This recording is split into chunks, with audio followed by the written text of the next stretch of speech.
To say the obvious, if you're in a relationship with somebody, whether that's a spouse or a friend, or somebody even that you work with, then you're going to have conflict.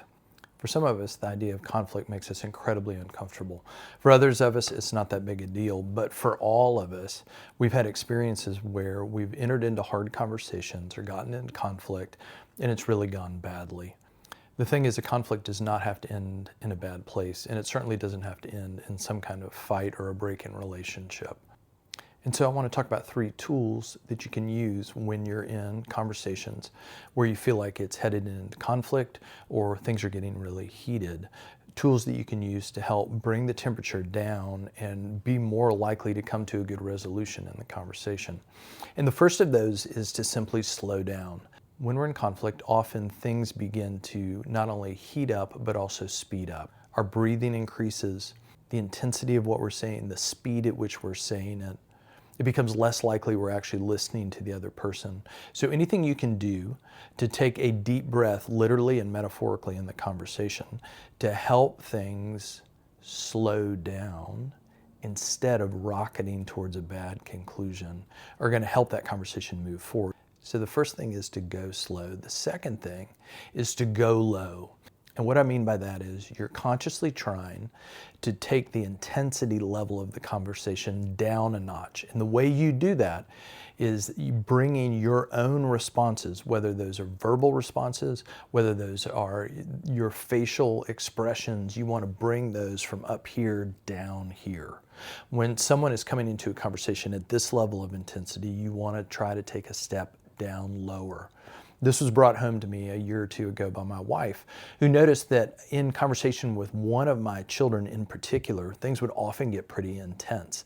And she pointed out to me that whenever that's happening, what I tend to do is take my child's level of intensity and I'll come in one step up. And whenever I would do that, my child would match me in that level of intensity and maybe raise it up a notch. And then I would go up one notch further, and we were spinning off into conversations that were not helpful.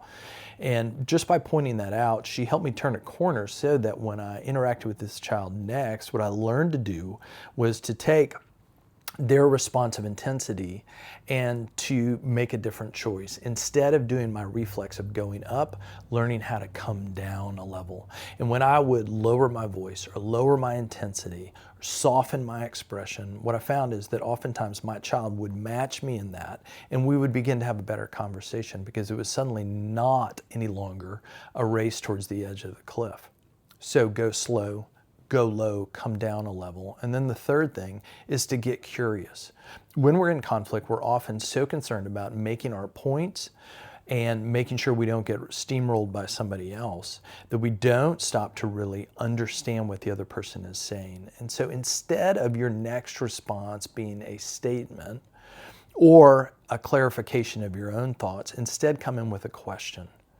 I can tell we're starting to get too elevated in this. Did I say something that upset you? Or I can tell you feel really strongly about this. Is there something about the way we're talking about this that I'm not understanding about what you're saying? Can you help me understand where you're coming from? Or the way you're responding makes me think that I said something or did something to maybe offend you. Did I offend you? Because I want us to have a good conversation about this. And it's important to me that I understand where you're coming from. So in all those examples and the many others you might be able to think of, what you're trying to do in that moment is to really get curious about where that person is coming from to make sure that you understand.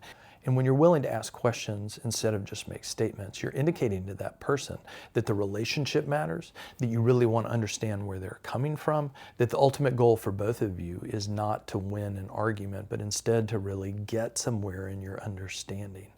So get curious. Where are they coming from? What do they mean? Those 3 things in combination, go slow, go low, get curious, can be really effective tools to help you step into your next moment of conflict and hopefully together aim for a better conclusion.